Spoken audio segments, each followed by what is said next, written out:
Subscribe कीजिए दोस्तों हमारे चैनल को। नोटिफिकेशन पाने के लिए बेल आइकन को प्रेस कीजिए। हाँ तो बच्चों, कक्षा 9 के लिए हम गणित विषय पढ़ रहे हैं। आज अपन एक्सरसाइज 1.2 पढ़ेंगे, लेकिन एक्सरसाइज 1.2 पढ़ने के लिए हमें अपरिमेय संख्याओं के बारे में पता होना चाहिए। तो अपन पढ़ेंगे अपरिमेय संख्याएं। परिमेय संख्याएं अपन ने पढ़ ली। अब अपरिमेय संख्याएं क्या होती है? ऐसी संख्याएं जिन्हें p बटा q के रूप में नहीं लिखा जा सकता हो। ठीक है, तुम्हें तो ये यहाँ से यहाँ तक याद रखना है। ऐसी संख्याएं जिन्हें p बटा क्यू के रूप में नहीं लिखा जा सकता हो, जहां p और q क्या है, पूर्णांक है, और q is not equal to 0 है। अब देखो, परिमेय संख्याएं अपन ने पढ़ी थी, तो परिमेय संख्याओं को तो p बाई क्यू के रूप में लिख सकते थे, लेकिन अपरिमेय संख्याओं को नहीं लिख सकते। तो ऐसी कौन सी संख्या होती है?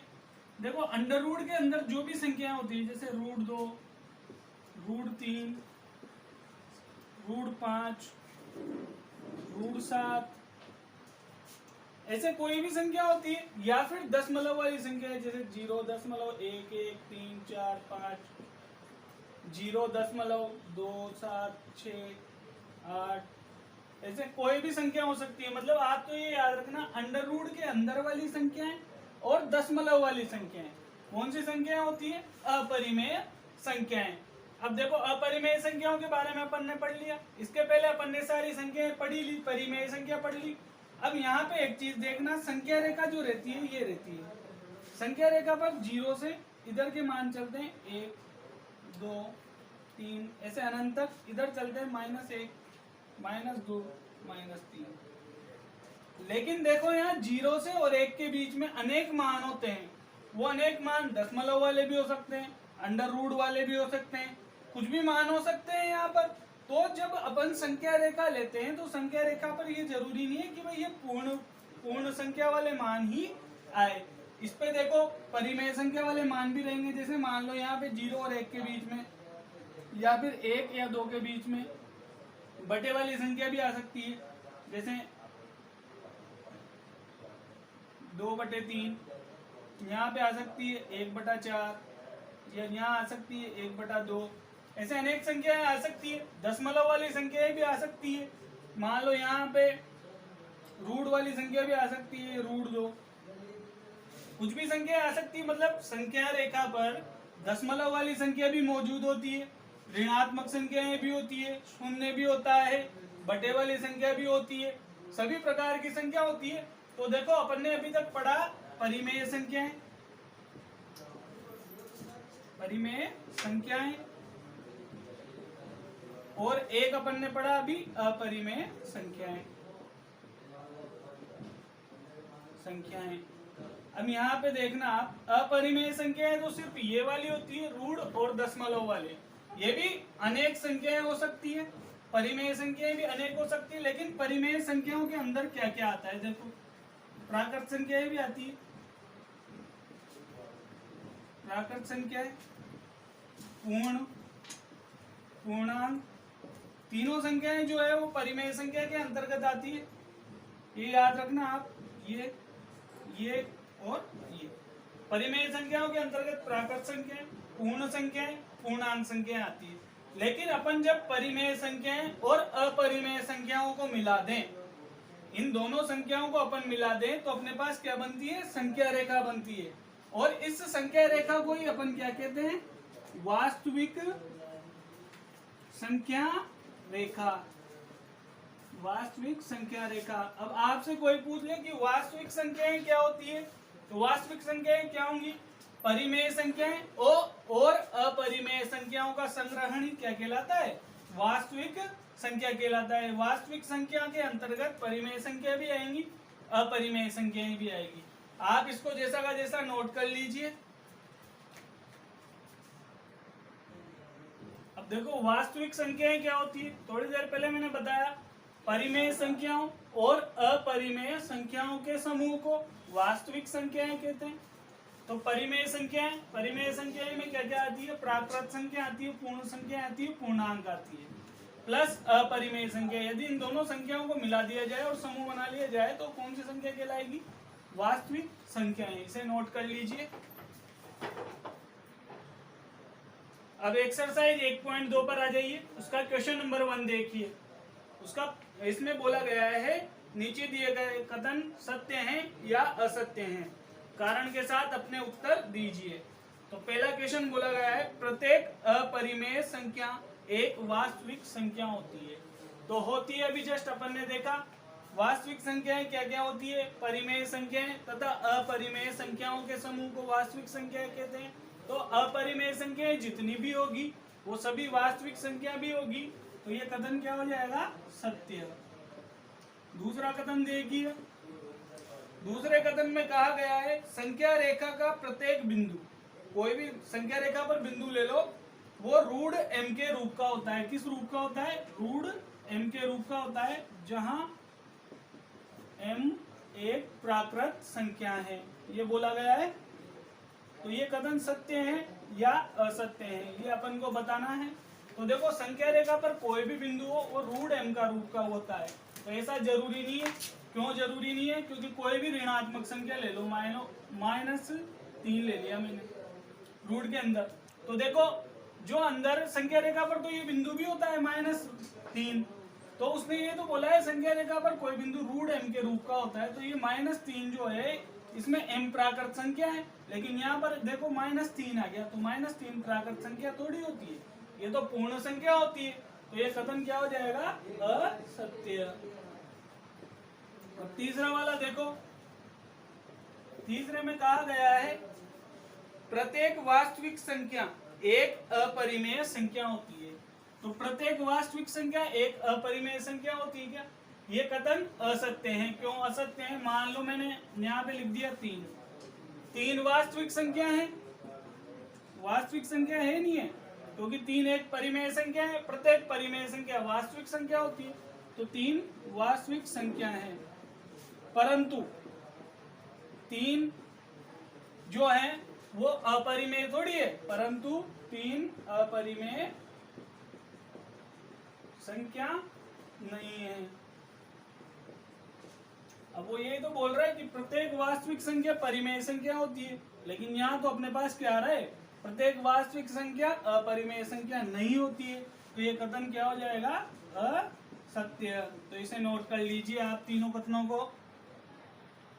अब क्वेश्चन नंबर 2 में बोला गया है क्या सभी धनात्मक पूर्णांकों के वर्गमूल अपरिमेय होते हैं, यदि नहीं तो एक ऐसी संख्या के वर्गमूल का उदाहरण दीजिए जो एक परिमेय संख्या हो। क्या सभी धनात्मक पूर्णांकों के वर्गमूल अपरिमेय होते हैं, धनात्मक पूर्णांक बोला गया है और इनका वर्गमूल का मतलब अंडर रूट, तो एक धनात्मक पूर्णांक के अंडर रूट एक अपरिमेय संख्या है, अंडर रूट 2 भी अपरिमेय संख्या है, अंडर रूट 3 भी अपरिमेय संख्या है, तो ये सभी क्या है, अपरिमेय संख्या।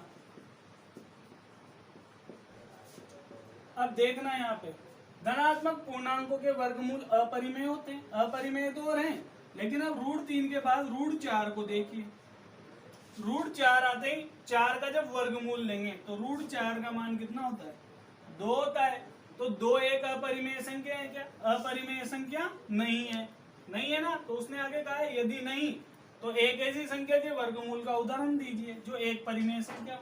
तो उदाहरण ये देख लो, रूट 4 देख लो, ये रूट 4 दिख तो अपरिमेय संख्या जैसी है, लेकिन इसका मान कितना आता है, 2, जो क्या है, जो कि एक परिमेय संख्या है। ये अपना सवाल खत्म हो गया, उदाहरण मांगा था उसने उदाहरण दे दिया, नोट कर लो इसे। क्वेश्चन नंबर 3 देखिए, दिखाइए कि संख्या रेखा पर रूट 5 को किस प्रकार निरूपित करेंगे। तो मैंने ये संख्या रेखा बना दी यहाँ पे, संख्या रेखा के इधर प्लस वाले मान, इधर माइनस वाले मान, ठीक है। इस पे अपन को रूट 5 को लिखना है। अब देखो रूट 5 को किस प्रकार निरूपित करेंगे, जब भी अपन संख्या रेखा पर रूट वाली संख्याएं बनाएंगे तो वो अपन को पाइथागोरस प्रमेय की मदद लेनी पड़ेगी। तो यहाँ पे देखो पाइथागोरस प्रमेय क्या होता है, पाइथागोरस प्रमेय, पाइथागोरस प्रमेय होता है कर्ण का स्क्वायर बराबर आधार स्क्वायर प्लस लंब स्क्वायर, ठीक है। यदि मैं यहाँ तो स्क्वायर है सब जगह, इस स्क्वायर को हटा दूं तो यहाँ पे बचेगा क्या, कर्ण बचेगा सिर्फ। तो ये क्या हो जाएगा, अंडर रूट के अंदर हो जाएगा आधार स्क्वायर प्लस लंब स्क्वायर। दोनों तरफ क्या ले लिया अपन ने, वर्गमूल ले लिया। तो इसका तो स्क्वायर हट गया। ये सूत्र पढ़ रखा होगा आपने। अब इसमें देखो √5 जो है ना, इसको अपन हमेशा क्या मानेंगे, कर्ण मानेंगे।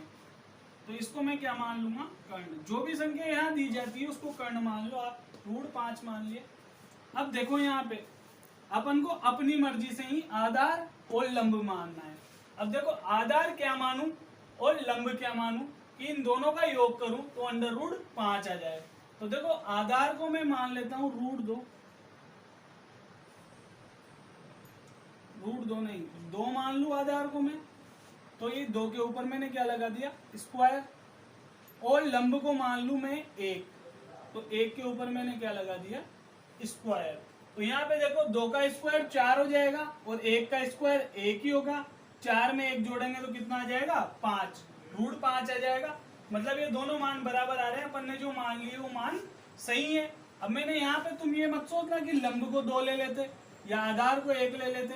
तो आप कुछ भी ले सकते हो, लेकिन उसका मान, इन दोनों का मान जब अपन जोड़े तो क्या आना चाहिए, √5 आना चाहिए। अब देखो अपने पास आधार कितना हो गया, 2 हो गया। लंब कितना हो गया, 1 हो गया। और कर्ण कितना हो गया, √5 हो गया। मतलब अपन को त्रिभुज बनाना है। त्रिभुज के अंदर ही तो ये चीजें होती है। इस त्रिभुज के अंदर ही तो ये चीजें होती है। ये तो होता है आधार, ये होता है कर्ण और ये होता है लंब। तो मतलब अपन को संख्या रेखा पर जब अपन √5 को दर्शाएंगे तो अपन को त्रिभुज की मदद लेनी पड़ेगी। तो आप इसको यहां तक तो नोट कीजिए। अब यहाँ पे देखिए ये मान अपने पास आ गया था, √5 था कर्ण, 2 था अपने पास आधार। मैं यहाँ लिख देता हूँ ताकि समझ में आ जाएगा आपको। ये था आधार और ये था लंब। ठीक है। अब अपन संख्या रेखा पर √5 का निर्धारण करेंगे। तो कैसे करेंगे, ये 0 रहा, आधार कितना है, 2 है। ठीक है। तो यहाँ पे देखो 2 एकक की दूरी ले लीजिए। तो 0 से 2 एकक की दूरी है, यहाँ पे आई। ठीक है। लंब कितना है, 1। तो देखो ये ऐसा त्रिभुज बनाना है। आधार तो ले ही लिया अपन ने, ये 2। अब अपन को क्या बनाना है, लंब। लंब कितना है, 1। तो ये जितनी दूरी है उतनी दूरी, मतलब जितना ये पैमाना लो आप, उतने ही पैमाने से पटरी से यहाँ पे 1 मीटर का या 1 एकक दूरी का लंब डाल दीजिए। तो ये मैंने लंब बना दिया। आपको ये पटरी से बनाना है एकक दूरी का, ये। ठीक है, लंब बन गया। अब जब इस लंब को मैं इस 0 से मिलाऊंगा, ये मैंने इस 0 से ये मिला दिया, तो एक त्रिभुज बना, नहीं बना। तो देखो इसका आधार तो कितना है, 2। लंब कितना आया, ये 1। और जब ये आधार 2 और लंब 1 है तो कर्ण अपने आप कितना आएगा, ये √5। इसका मान अपने आप कितना होगा, √5। तो क्या मैं इसको नाम दे दूं, OAB। ठीक है। अब अपन को तो निर्धारण किसका करना था, √5 का। और किस पे करना था, संख्या रेखा पर। संख्या रेखा पर अपन ने √5 कहाँ बनाया, अभी नहीं बनाया। तो √5 का निर्धारण करने के लिए अपन क्या करेंगे, अब यहाँ पे देखो मैं यहाँ पे लिख रहा हूँ OB बराबर कितना प्राप्त हुआ, ये OB √5 त्रिज्या लेकर। अब अपन को यहाँ पे प्रकार का उपयोग होगा। तो OB बराबर √5 त्रिज्या लेकर बिंदु O से संख्या रेखा पर एक चाप खींचते हैं या चाप बनाते हैं। ठीक है। तो OB बराबर √5 त्रिज्या लेनी है अपन को। ये यहाँ से यहाँ तक प्रकार को खोलना है पूरा। त्रिज्या आ गई √5 और प्रकार को यहाँ पे रखना है और यहाँ पे रख के एक चाप देना है। ये चाप ऐसे लगेगा, इस जगह से होके जाएगा ये चाप, ये। ठीक है। तो ये चाप जहां भी इस संख्या रेखा को काटेगा वहां क्या मान आ जाएगा, यहाँ पे काट रहा है तो ये यहाँ पे क्या आ जाएगा, √5। तो संख्या रेखा पर √5 यहाँ पर निर्धारित होगा। तो आपको क्या करना है, जो भी संख्या यहाँ पे दे उसको कर्ण मानना है। आधार और लंब अपने हिसाब से लेने हैं ताकि उनका मान कर्ण के बराबर हो जाए। फिर जो आधार है उसको संख्या रेखा पर उतनी दूरी ले लो, ले ली। लेने के बाद जो लंब दिया गया है, जो दूरी आधार से ली उस पर उतनी एकक दूरी का लंब डाल दिया, एक था लंब तो एक एकक दूरी का डाल दिया। इन दोनों को जब अपन मिलाएंगे तो इसकी दूरी अपने आप √5 के बराबर आएगी। फिर अपन को क्या करना है, ये जो दूरी है इसके बराबर प्रकार को खोलना है, और प्रकार को खोलकर यहाँ पे प्रकार को रखकर एक चाप देना है। ये चाप संख्या रेखा पर जहां भी कटेगा वहीं √5 का मान होगा। तो आप इसको नोट कर लीजिए, और ये आपकी प्रश्नावली खत्म हो चुकी है।